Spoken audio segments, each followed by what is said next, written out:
تیونس، Libya, الجزائر، یمن، مصر اور شام میں عرب بہار کے نام سے جو خزاں آئی ہے اس کے اثرات آج بھی وہاں کے مسلمانوں کو گھائل کر رہے ہیں۔ یقیناً عرب بہار کے نام پر اغیار کا منصوبہ عالم عربی کو لوٹنا اور ٹکڑے ٹکڑے کرنا تھا۔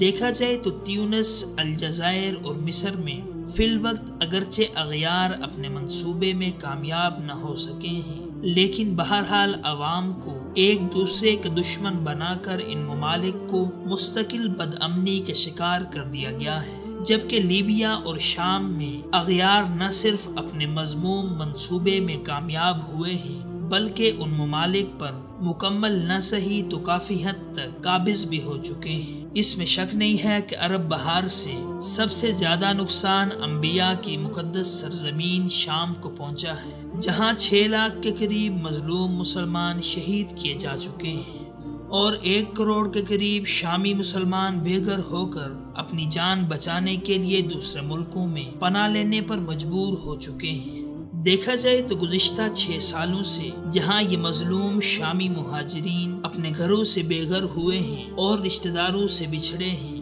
وہیں بہت سے مہاجرین اپنی تہذیب، ثقافت اور روایات سے بھی دور ہوتے جا رہے ہیں، اور دنیا بھر کی عیسائی مشنریاں شام کے مظلوم مہاجرین کو بھٹکانے کے لیے چابکدستی سے کام کر رہی ہیں۔ چنانچہ اکتوبر 2016 میں عیسائی پوپ کا شامی مہاجرین کا استقبال کرنا اسی سلسلے کی ایک کڑی تھی۔ یاد رہے کہ اس دوران پوپ نے یورپ کے سیاستدانوں پر تنقید کرتے ہوئے کہا تھا کہ جو خود کو عیسائی کہتے ہیں اور پھر بھی شامی مہاجرین کی مدد نہیں کرتے، وہ منافقت سے کام لے رہے ہیں۔ یقیناً پوپ کی اس رحم دلی کا مقصد بھلا اس کے سوا اور کیا ہو سکتا ہے کہ بے یار و مددگار مسلمانوں کو اسلام سے پھیر کر عیسائی بنایا جائے، جیسا کہ عیسائیت کے مبلغین افریقہ اور دیگر ملکوں میں عیسائیت کی تبلیغ کے دوران یہی حربیں آزماتے آ رہے ہیں، جبکہ یورپ میں جانے والے کئی شامی مہاجرین کی عیسائیت قبول کرنے کی خبروں سے اس کو مزید تقویت بھی ملتی ہے۔ ایسے حالات میں اقوام متحدہ گزشتہ 6 سالوں سے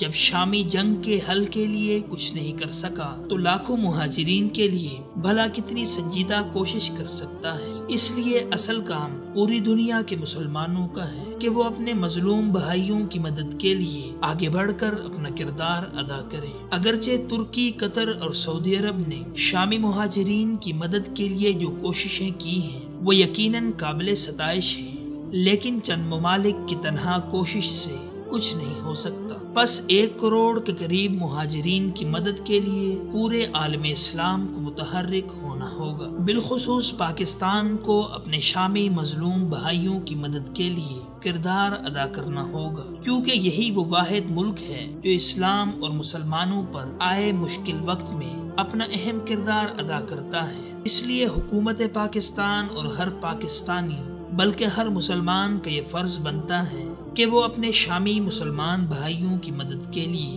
نتیجہ خیز کوشش کرے۔